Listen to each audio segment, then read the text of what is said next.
Beef Stroganoff, a classic recipe, but today Lynne Tolley from Miss Mary Bobo's down in Lynchburg is giving it an update. We are making skillet pork tenderloin stroganoff, and I love stroganoff. I had a great recipe that I lost, and so I am looking forward to trying this. You're gonna love this, Leland, and we make it all in one skillet. Okay. So let me talk you through it. I had to do a few steps ahead of time. So I took a little nice big skillet and a tablespoon of vegetable oil or olive oil. I took 10 ounces of mushrooms, quartered them, and you know they just cook down to nothing. Yeah, okay. Browned them real well, removed it from the skillet, put another tablespoon of oil in our skillet, took a 1 pound pork tenderloin, chunked it up, and salt and peppered it, and dried off before you brown it, and it will brown better. So just take a paper towel, sort of blot it off. You don't want any moisture on there. Salt and pepper it. I put that in the skillet, brown that up. Took that out of the skillet. Now we're making the sauce.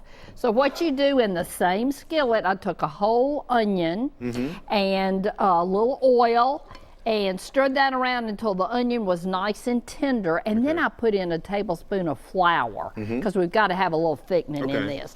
So here we go. It's nice and thick, and you just got to stir that together because you want to cook that flour. Now let's start adding our liquids. We're going to add a cup of chicken stock. All right. Here, I'll give you a whisk, and you can start whisking that together. That's a cup of chicken stock.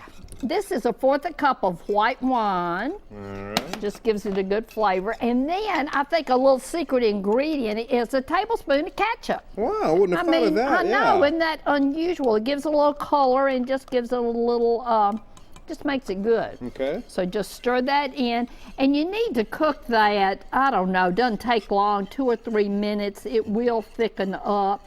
And after it thickens up, just keep stirring it. Okay. Then we're gonna put our mushrooms Back in. All right. and our browned pork back in.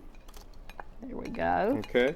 Now I know using fresh mushrooms are the best, but can I use canned mushrooms in this? No. No. Okay. Don't do that. Simple as that. No, don't do it. All right. Because it's just the pork and the mushrooms, so you want to use good mushrooms. All But they're just little white button mushrooms. Stir that together, and then the stroganoff part is 1/4 cup of sour cream. All right. So you put about 1/4 cup, and you don't want to put it into a hot liquid. What you want to do is, after this is thickened up, then remove it from the eye and let it cool out just a minute or two, because if you put the sour cream in hot liquid, it'll sort of separate and break down. So you stir that up, and then you can serve this, Leland, over rice, or I love brown rice, or noodles. I'm using buttered noodles today.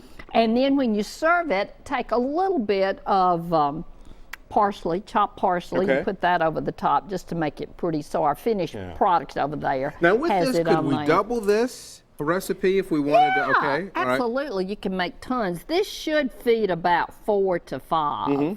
But yeah, double it. Won't hurt it at all, and it's real good. Adjust salt and pepper. You might want to taste it and make sure it doesn't need salt and pepper. And that is skillet pork stroganoff, and you'll love it. All right, looking forward to it. Recipe number 5323 online right now in the Talk of the Town section at newschannel5.com. And go down and see them. Not a whole lot happening these days, but it's a pretty drive and would be a good time to get in there. You don't have to wait long for a reservation. Come down to Miss Mary Bobo's in Lynchburg. We want to feed you.